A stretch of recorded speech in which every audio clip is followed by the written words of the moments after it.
It is top of the evening, and this is the Duke, your mother's favorite boyfriend on the Bliss. And this is Eben Edge, and not just radio. Coming to you live from our studios in Hotel Sky. That's in Sandton, where you can come and have some. They call it, they say it's stay in style at Hotel Sky. I think I kind of like that tagline. Stay in style at Hotel Sky. So you can come through if you want to book them. Book here, it's reservation.sentin at hotelsky.co.za. That is reservations.sentin at hotelsky.co.za. They're not only in Sentin, also in Cape Town. It's 9:30, and as promised, I bring you a woman riding high in a male-dominated engineering field. She goes by the name of Sindi Mbhalati. Am I pronouncing it well? You're pronouncing it just perfectly well. Oh, okay. First question, okay? One would ask, Yes. who is Sindi Mbhalati? Oh my gosh, I love that question, and I really dislike that question because a lot of us speak about who we are and we talk about what we do as a definition. And I literally just watched a podcast with Maria Shriver, and she is basically, I mean, she's a descendant of the Kennedy family in the US, and she's changing the narrative a little bit up of how we define ourselves. So who am I? I am a mom. I'm a daughter.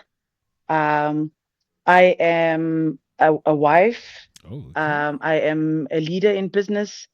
I would also say, I mean, I'm a thought leader as well because I do have some provoking thoughts in terms of how I see things, how I see life, how I see community, and some of the status quo in the world we inhabit. So that is me in a nutshell. I am disruptive.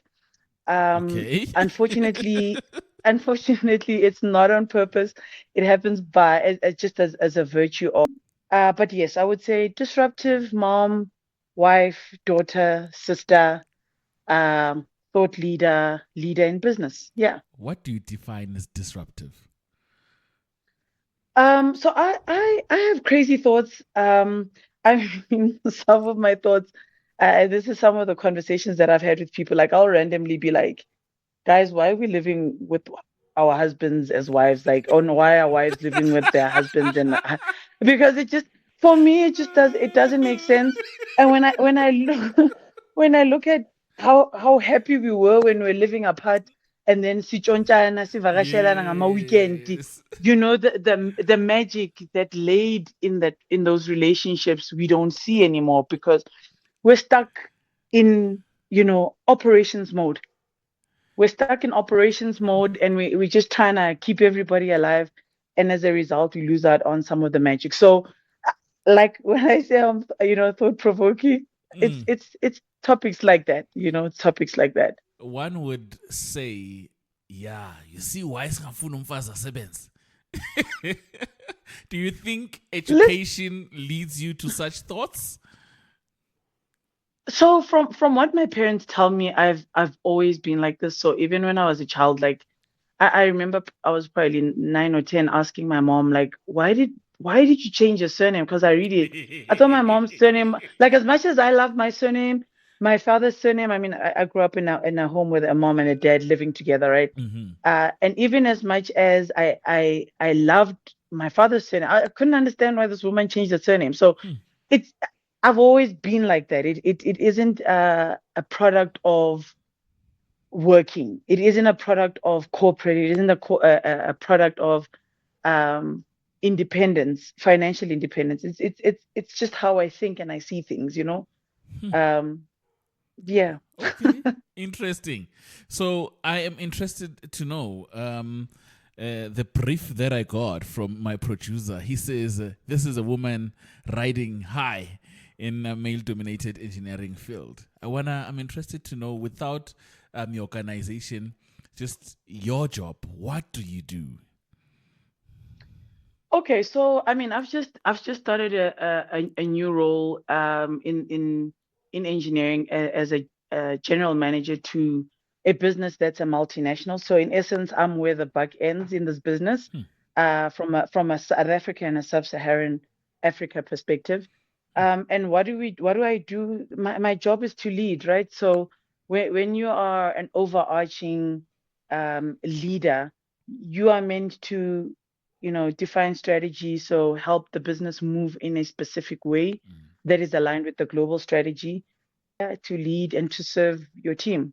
And I'm a true Are you still there? its status and its Oh, ego. yes. My in servitude is, my view on leadership is, how do I enable you to do what you're meant to do in the most effective way? So leadership for me is servitude, and that's what I do on the daily is how do I or known to be male dominated field. How has it been for you as a woman to operate in that field? Well, here's the thing. It's I think that engineering is such a stubborn industry and sector and whatever it is that the people call that area of the world. Engineering struggles with transformation. I'm not sure why. It struggles with transformation, not just from a race element, but from a gender element. And I think what has made it very interesting in my career is that I have both. I have the gender side and I have the racial element, which is already, removes me from what is the status quo within the industry.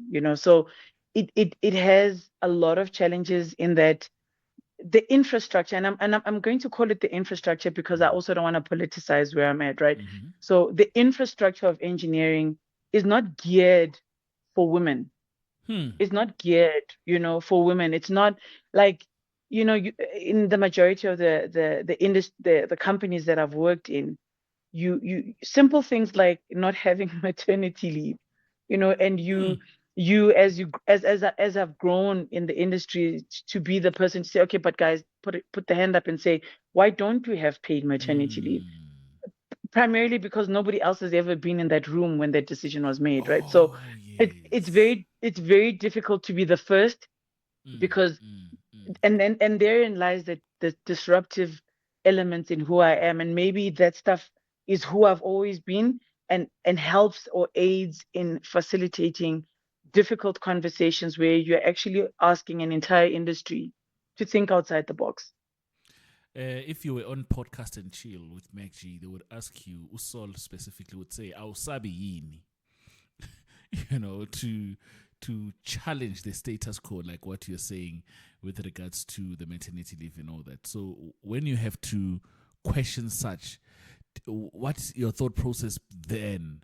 Is it just by nature that you would challenge the status quo, or do you go and think about it and come with a very constructive submission? Okay, so there's obviously a process. Everybody has a process, right, in terms of how you broach conflict and how you broach difficult topics. First, let me answer your question with the Angsabi Yini. Well, here's the thing. I am the daughter of a person who was a first. So my mom worked in radio her entire life. From being a compiler on a radio station, Radio South Africa, to eventually becoming station manager of Mganolonene, first female station manager of SAFM, first female head of radio news at the SABC. I have been raised by a bunch of outliers. My dad, an accountant in the mining world, one of the first to do it in a mining type environment, which was also predominantly Caucasian and predominantly Afrikaans specifically. So I am the product of people who were beating the status quo. So I cannot be afraid when it's intrinsic. I cannot be afraid when it is a calling.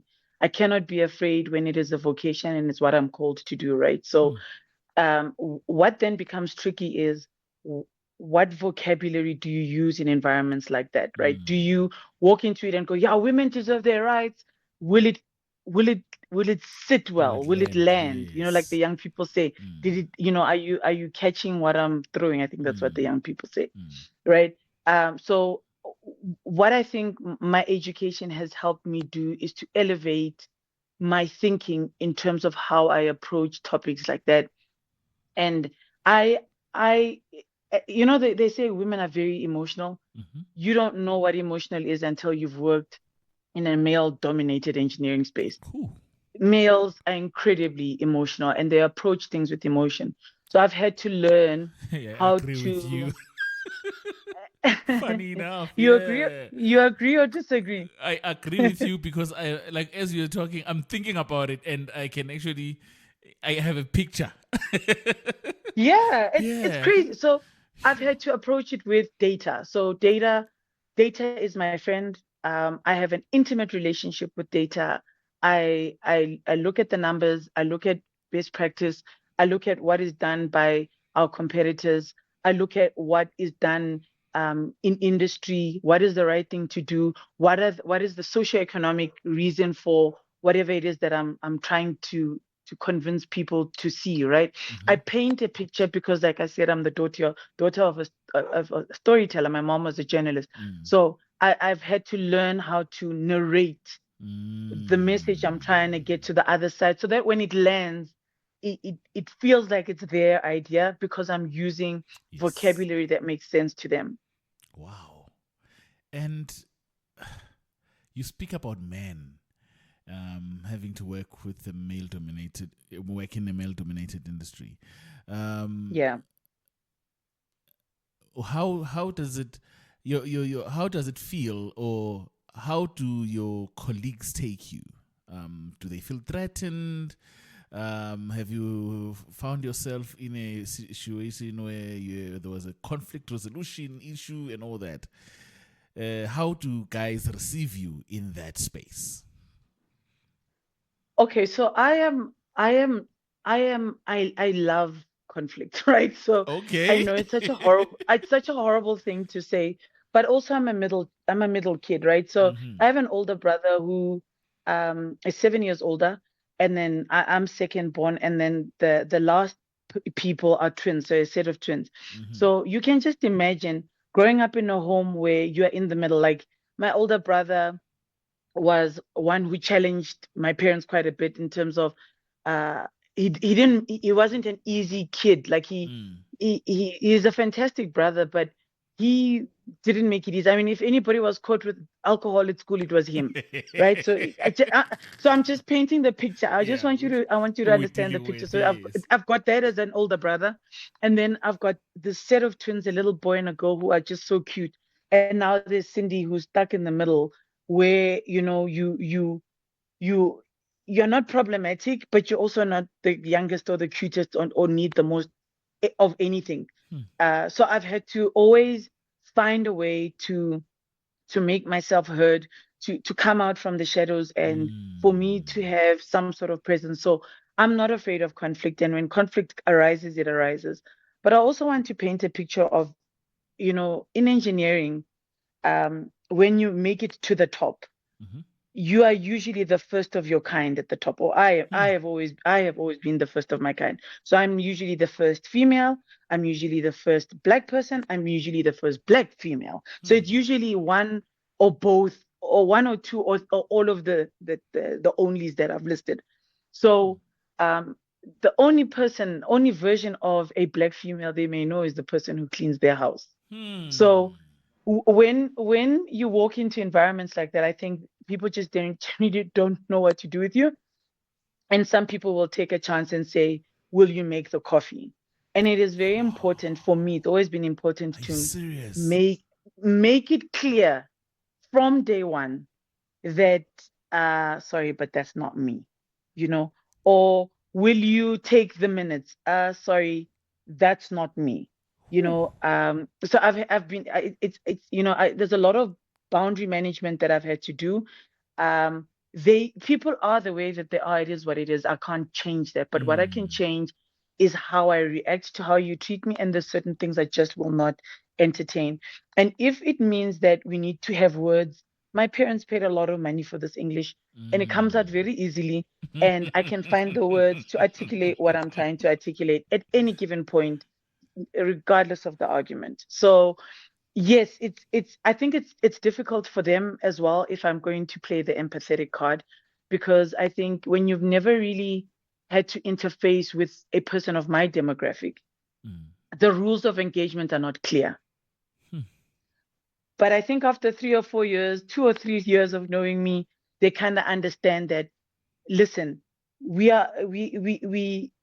you may not know what to do with me, but we have a common goal, and the goal is to make money, and the goal is to have return on investment, and the goal is to make the business grow.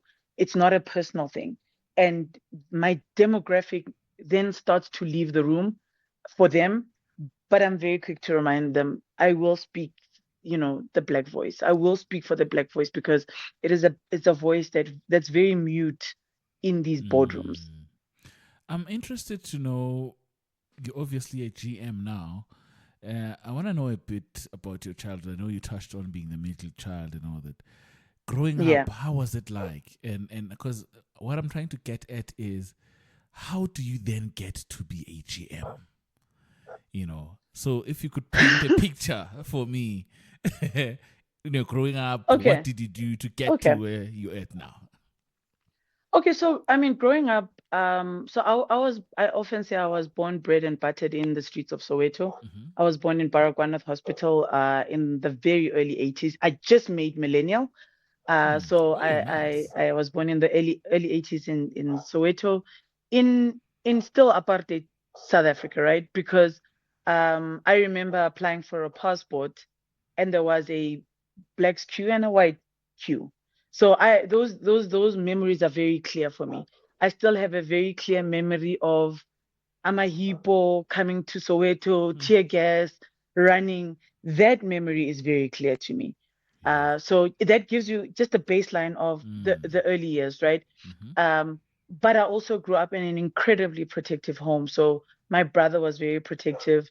My parents were incredibly protective and loving. So I didn't there was now. I had everything I needed as a kid. I got to play outside. I got to climb trees because that's what my brother and his friends were doing. I was I was a tomboy. I Okay. still am quite a tomboy. All right. And I spent a lot of time with my father, who is a person who taught me about tools, taught me how to change a tire when I was 7 or 8. By age 15 or 16, I was helping him break down an engine. By the time I had my own car, I could overhaul my own engine, fix what I needed to fix, and the boyfriends would stand and watch because they had no idea what the hell I was doing. So the environment that I grew up in is one that, in essence, taught me that I could be anything. I could be anyone I wanted to be, because I was surrounded by the right kind of people, which were my parents. When I was about 11 or 12, I got to do some radio work. So I got to work on a channel called Channel Africa, run by the SABC, which broadcast outside of South Africa. And there I was part of a teen program. And that's where I learned how to articulate myself. And that came as a result of the fact that I was very introverted as a child. So my mom, I think in my mother, I always tell people my mother understood her children because she knew who needed what and when. And she must have known that one day I would need the power of storytelling to move people. So yeah, the power to move people and to lead people, because leading people, you need to be able to move them. You need to appeal to parts of their emotion and their soul that move the business towards where it needs to be. So I did that for 6 years, went to varsity, flunked out. When they say someone flunked out, they speak about me. I think when I did engineering, I must have done every course twice. What? That's how much I sucked. Yeah, I was so playful. So I'd come from an only Introvert, girls that is school. playful. Yeah, I Okay. was. It was. I was a joke, and and I was on a bursary, which I ended up having to pay back. Una But mang. bruh, like, you don't know, bruh. So I'm a fan of failure. I'm a fan of failure because I think in failure you learn so much. And the one thing we try to do as parents is to not let our kids fail. But there's so much magic in failure, because failure teaches you how to get back up. And if you've done it at the right times in your life, when it happens and it's a big thing, it's not catastrophic. And even when it happens, you understand that, okay, I can rebuild myself because I've done this before. So I studied engineering, flunked out. Then I decided, no, I'm going to go overseas and work as an au pair, which I did for a year. I came back and I was driven and I knew what I wanted. So I then went back to school. I finished engineering after a while because I took it really slow. And then I started out with my practicals. From practicals, I then moved into a sales related role, but more applications engineering side. So coming up with engineering solutions dependent on different applications. And then I moved into a different company where I got to do a little bit more of that. And then after that, I then got my first role as a manager, which was an engineering manager role. And that's when I started really managing people. Initially, I sucked at it. I was so bad at it. I said all the wrong things. I Okay. I fought when it wasn't necessary. So I had to learn very quickly how to actually move people. And then I was very lucky. Soon after that, I was asked into an executive development program where we were being groomed for executive positions within this company's group. There was a big number of companies in the group. And there I got to flourish and I got to really learn about business. I then did my MBA while I was there. And I then fell in love with business. I fell in love with leadership. I fell in love with best practice. I fell in love with how to do things correctly so that when you walk away, people feel like this person added value as opposed to extracting what they could from me. And after a sequence of moves, then Cindy becomes the GM. So I've had some director roles, I've had an executive role, and then I've now, which were very much specific in operations. So I was an operations executive and once an operations director. And then I was hungry for more. I wanted to be able to influence culture in a business. I wanted to be able to, uh, you know, articulate the things that were important to people, because when you're an operations person, you're only viewed as the operations person. But when you're GM, you influence everything from HR to sales to finance to operations to all the different parts. And I was a little bit hungry for that, and that's how I got to GM. Interesting. And you mentioned when you started, you're a mother, you're a wife. Yeah. How do you then balance these? There is no balance. There is no balance. Like, do not let anybody convince I you that love there's this thing you. called work-life balance. There I love isn't you. work-life balance. There are work-life choices dependent on the timing of those choices. And why I say that is that there are things that are non-negotiable. So I will make a parents meeting. I will make sure that I drop off my kids at school every day. But I think my kids have watched me study when I was doing my master's. My kids saw me do that, and they understand that all of this is in their name. Because I can tell you now, before children, I had zero ambition. Like, I What? was just trying to buy a car. That was it. I was trying to buy. I had zero ambition. So my kids have driven me, um, but they understand that it comes at a sacrifice, and that I won't be able to do everything. But I do the drop offs. I do go to the weekend functions. Like if there's my daughter does rowing, so when there's a rowing regatta, I will get in my car and I will drive to the other side of Pretoria.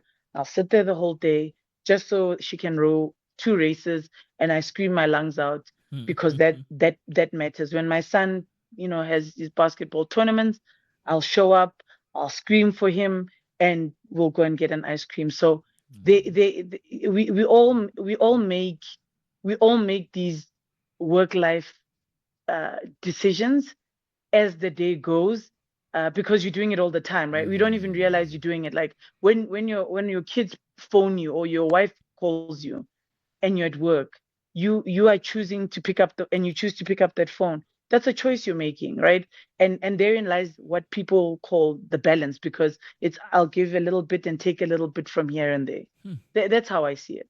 Yeah. In your field, I'm interested to know, in your experience, with who was more receptive of you to grow within the company, and I'm speaking gender and I'm speaking color, just to be a bit controversial. Who were more receptive of you to climb the ladder? That is a very good question. And it's actually it's a very good question. Well done for that, the Duke. Thank you very much. Can I get a job, GM? So the door has always been opened by white males. Funny enough. Because it's their world, right? It's their world. Who's gonna open the door for you if it's not a white male, you know? It's been them. I've never been hired by a black person, even though I know black people in engineering businesses that sit at the top. The only place that I was ever hired by black people was a parastatal. So I'm not even going to count that, because in parastatals, believe it or not, you have these big centers of excellence that none of us know about. So we sit here and we think about an ESCOM, we think about a PRASA, we think about a Transnet, and we think it's a whole bunch of people who don't know what they're doing. What you don't know is that these parastatals are kept together. The reason that a PRASA still exists or a Transnet still exists is because there are black centers of excellence that say not in my name. There are people who are fighting for the South African people in their own quiet little ways. They're not politicized. Wow. There are people who went to school to do engineering or marketing or HR, who are silently going about doing their jobs and don't have the fancy ministerial positions, but they keep those businesses alive. So it's interesting that you've asked that question, because yes, the white males have opened the door. I think initially, because I speak English the way that I do, they somehow forget that she's still a black female and that she will still have the voice of black people. So it surprises them when I'm radical, but it is what it is. How do you ever sit and think, I know I went to school, I know I speak the most polished English and all that, but who do you give reverence to? Who when you sit and you think about it, who do you give credit to, man, to say where I am? Is it your parents? Is it God? Do you ever have that moment? The first thing I've got to say that it must be God, because it's luck of the draw, right? You are born into obviously it's my parents because they paid the school fees, right? Yeah. But it's luck of the draw, in the sense that I was born to parents who were professionals. So when you are raised by parents who are professionals and the first of their kind, they then start to understand the importance of, number one, education, and a term in business school they refer to as social capital. So what that means is me going to school with people who I can then do business with in 20 years was important to my parents. And so the schools that they made the sacrifices to put us in are the schools where if I pick up a phone and I need to speak to a lawyer, I'm going to speak to a lawyer that I went to school with. So social capital was a critical element of that. So God put me in the right family. That was a luck of the draw.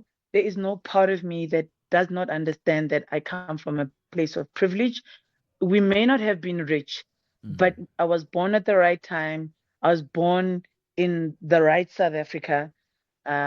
I was born to the right set of parents who valued education. So there's a sequence of fortunates, but it's that where you're the culmination of all the people that came before you.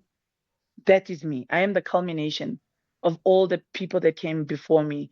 I'm speaking about my maternal great grandmother who who was a bootlegger and sold African beer that she made when she wasn't allowed to be doing that. I'm talking about my Disruptor. my paternal grandmother who left, Zanin with her son who came here to help him raise my father and his siblings. I'm speaking about my grandfather who, in the 1970s, when Black people in Soweto were boycotting the apartheid government run buses, he bought his first vehicle and started a taxi business.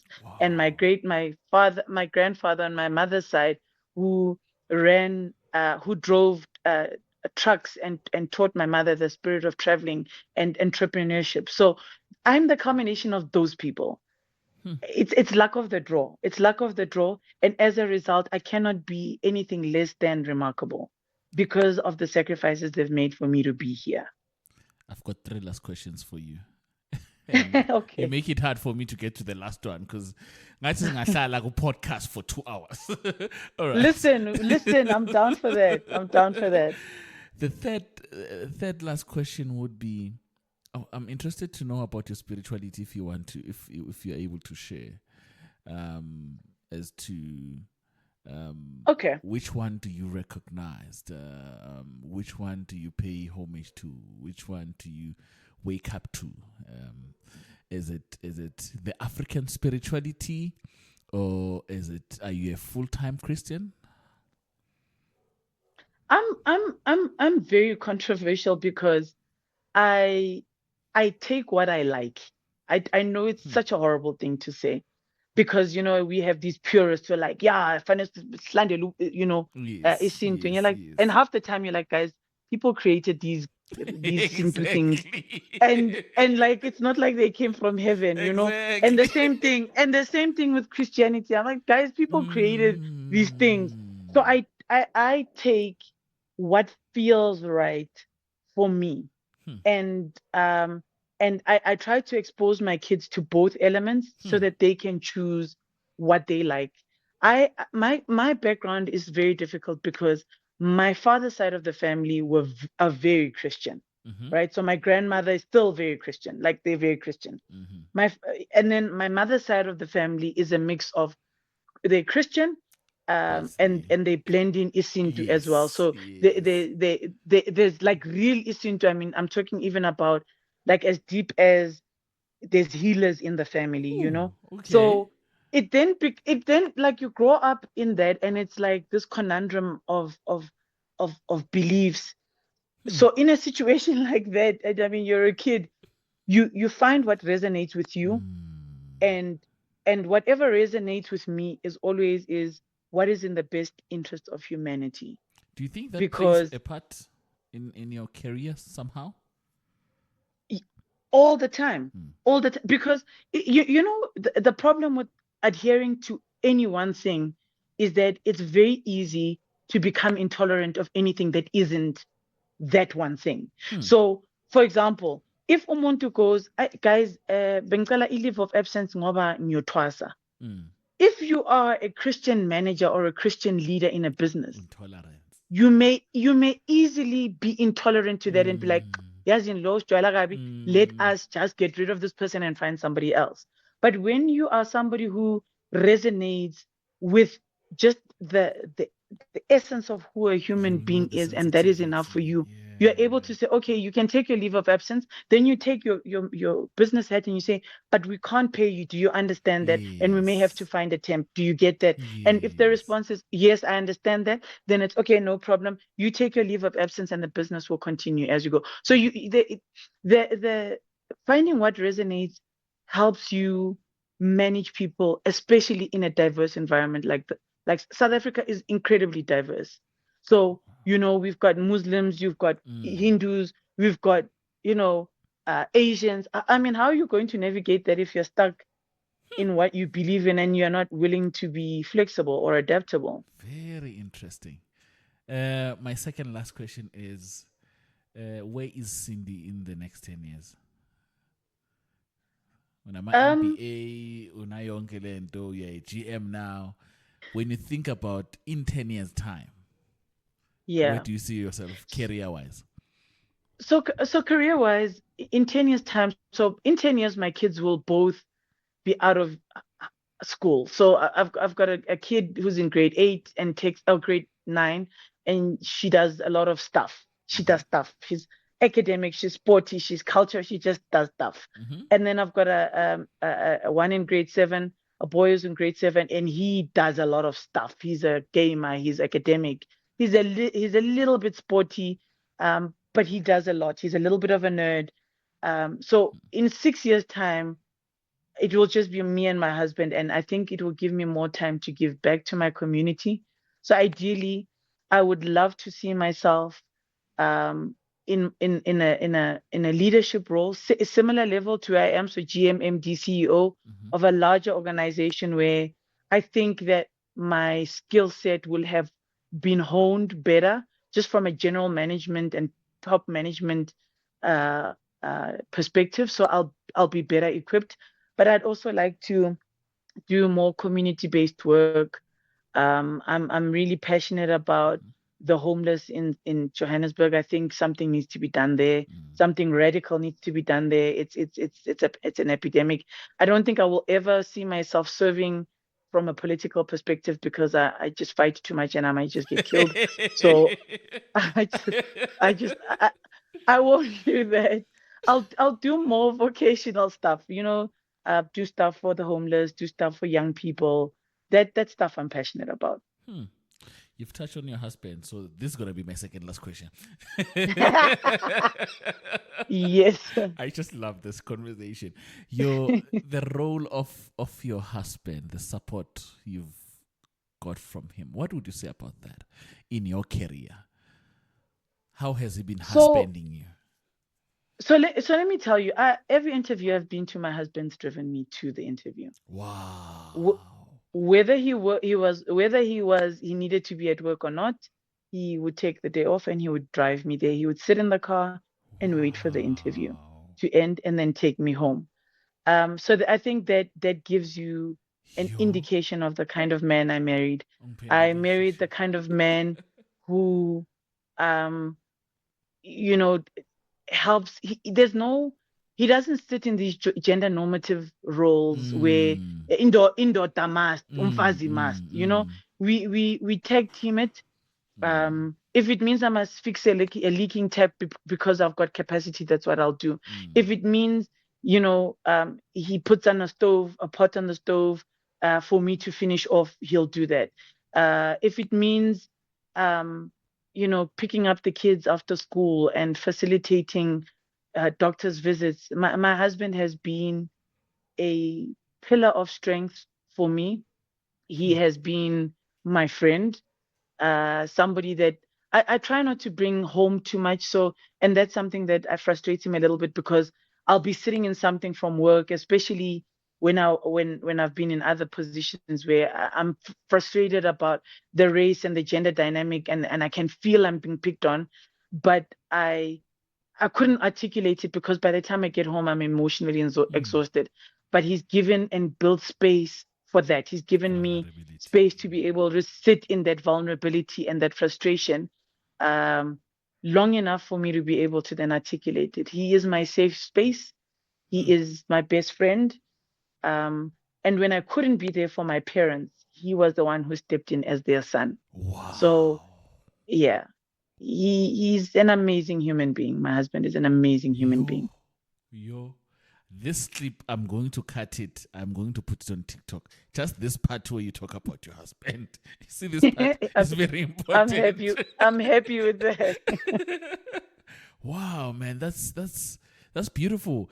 I'm tempted then to ask Uguti, how do you are you not tempted? Oh, no, as a GM, when you come home, do you remember to switch off from being a GM? Um, The way you speak to your kids, because you ought to be authoritative, depending on the leadership Yeah. skills, obviously. But I know with me in my where I work, in the managerial position, though now I'm okay, but at first I used to find it hard to switch off.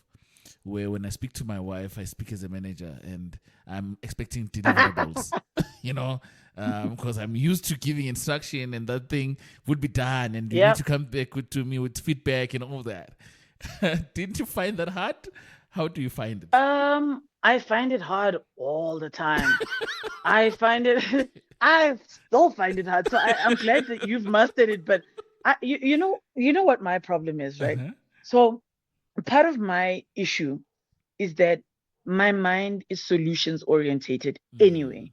I've literally just recently done a psychometric, and I scored in the 100th percentile for critical thinking. So where I go wrong, for me, we'll have a situation in the house, ne? So kuzothiwa kushota 1, 2, 3, 4, 5, ne? And me, because I'm this critical thinker, solutions orientated, before the conversation is finished, I've already asked in my head, okay, kuphele kanjani, and we didn't know number one. So I'm asking all of it. So I'm asking these. I'm going. I'm literally before the list is finished. I've gone through the list of asking. Okay, what's wrong with these people? Okay, but fine. And then what makes it even more difficult is that by the time I've done this sequence of questions, I'm already on the Checker 6060 app ordering what needs to be ordered for delivery the next day. Do you understand that it is so frustrating? Yeah. It must be frustrating I'm to live with a mother who is 10 steps ahead all the time. Who's, so I'm working on, I don't want to lie. I don't want to be those people, this is how I mastered it. No, I'm working on it, and I'm learning to just be in the moment, whatever the moment asks of me. It is it's a learning. I'm still on a learning Good luck. curve. I'm on a really steep learning curve, because also I've had to learn to understand also I'm not always right, but don't tell anyone I said that. But okay. I don't always, I'm learning that I'm not always right. Most of the time I'm right, which is like probably like 98%. But in that 2%, I've had to learn to just give a little bit more and allow other people to be right more than me. So I'm working on it. I haven't mastered it. That's the answer. I haven't mastered it. Okay. What do you say to a 60-year-old Sindi? What would you like to say to her? I would like to say to 60-year-old Sindi, thanks for getting me through all of that. Because there were days I didn't think, like, there were days where I could tell I was being victimized because I'm female. I could tell, it was very clear. I could tell I was victimized because I was a different skin color and we don't deserve 1, 2, 3, 4, 5. It was very clear. But I'd like to thank let the older version of myself know that you actually made all the right moves at the right time, even when they felt wrong. Wow. Yo, where do you get the wisdom, man? It can't be school alone. Please tell us your secret. No, I mean, I told you, like, leadership is servitude, and the people that I have been fortunate enough to lead have given me the space to find the words and to find the principles that now guide who I am as a leader. I've been taught by them, even when they didn't realize they were teaching. They were looking for me for guidance, and I may have said the right words, but I said the right words because I was moved by those who came before me. I was moved by, my mother was a fantastic leader. My mother was an amazing leader, and my father is still a phenomenal leader, from leading our family, doing the right thing, very principled. So that's where I come from. So the wisdom is not just school. The wisdom is the things I used to watch my grandmother do in the community. It's watching my grandfather his participation in church on my dad's side. Mm. It's all of those experiences I did not take for granted. I mean, now when I used to watch, when I watch my family, even when I watch people, I Mm-hmm. watch people and I learn from them. I learn the good stuff and I learn the bad stuff that I don't want to do. Mm. So the what you may call wisdom is the culmination of the things I've done in my life, the choices I've made, and the people who've allowed me into their lives. Wow. My last one for now, because I am going to invite you again. This time, I'd love podcast in the I'd love studio. to come again. And the last question would be, what do you say to a girl child who's at school or who has finished school and who's listening and thinking you're so incredible and you're such a Mama Winnie? What do you say to that girl? Wow. Okay. I love how you describe me there. Geez, I think I might just change my LinkedIn profile. Um,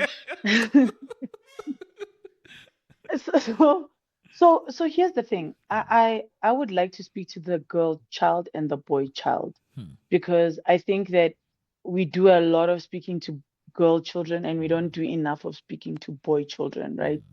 Um, I want to say to them, you are capable of anything that you can think of. Because if I, who failed as much as I failed, was had lack of ambition, that the lack of ambition that I had has gotten this far. If you have a little bit of ambition and a little bit of direction and are consistent, you can get even a heck of a lot further than where I've been, right? Hmm. I want to say to the boy child, it is okay for you to be vulnerable because in your vulnerability, you give other people the permission to be vulnerable around you. And therein lies the beauty of relationships, any relationship, whether it be at work, with your family, with your parent, when they see you cry when things are difficult, when they see you laugh when things are good, when they see you show, that you're scared when, you're in a frightening situation. Therein lies the power. The power lies in vulnerability, and we don't even talk about it as a community because we want to just be tough. Like, yo, Mbogoto, guys, Hmm. this Mbogoto nonsense. Like, can we just like not? We think that being a Mbogoto means that you don't get to be vulnerable. No, Hmm. you must be, because when you do that, especially in a role of leadership, then I've had white guys come into my office and say, Cindy, this is the only office I can cry in. Yo. You know what I'm saying? Because when my mother passed on, it was them that I cried to. And I know a lot of people will go, yo, Hmm. but Cindy, don't let them see you like that. I'm like, but guys, why are we being tough? Like, I don't owe anybody Hmm. Mbogoto-ness. Hi, guys, Hmm. I don't owe you Mbogoto-ness. Because it's time to When when the it's time to look at situation deliver. Yeah, when the situation calls Hmm. for emotion to come out, the emotion must come out. Hmm. When the situation calls for strength, I will give it strength. You've got to give the phases in your life the space they need to, so that um you don't crack. We crack because we don't want to be vulnerable. We crack because we're trying to be tough for everybody, and it doesn't work. Nobody can live like that. When a small child cries, they'll cry, and then next thing they're laughing and playing with their friends. Hmm. That's how we should be. Remain childlike, and be comfortable with your vulnerability, because this generation that's coming is going to be phenomenal. They're going to be phenomenal, but they must also just learn to listen and get off their devices. But okay, that's a conversation for another day. Wow. I feel robbed, even though I said it's going to be 25 minutes. It's 50 minutes now, and I just love it. Oh goodness, I hope you're gonna cut some of it. I don't want to steal into more of your time. No, man, I love this. I love this. Any shout outs? Shout out to your producer who's been a Tabiso. longtime friend of Yes. mine. Hmm. Yes, he's a long time friend of mine. We met when I was probably 18. So thanks, for him for reaching out and allowing me to speak about my experience. I think it's really kind of him. I'd like to shout out to my siblings. The three of them are fantastic human beings, and they are phenomenal in their own right. They do amazing stuff in their work. Shout out to my husband and my kids. They haven't come into this room while I'm, we're chatting here. So shout out to them. Wow. And everybody out there who's just trying to keep it together for their family. It is so worth it. And you are all my heroes. I just need you guys to know that you are my heroes, even though it might not always feel like it. When are you writing a book? I'm busy with it. Thank God. I'm busy. Please make a promise to the Ebonites now that we are the first people that are going to do a review on that book. You are You will launching get it to do with the Ebon review. Edge. It might just suck, but it's okay. I'm also okay It's with never going to things being suck. terrible. Not with you. You come across as a Thank you so much. perfectionist. Folks, Thank you very much. Thank you so much. Thank you so much for being with us. May the good Lord bless you. And may you continue writing a beautiful story that you are writing. I'm just so inspired, man. I feel like this could go on, but I know we'll have another opportunity to have a chat. Fantastic. Thank you. Good evening. Have a great evening. Yes, folks, that was Sindi. Yo, wow. What a story. Ebonites, I need to drink water. While I do that, let's pay the bills.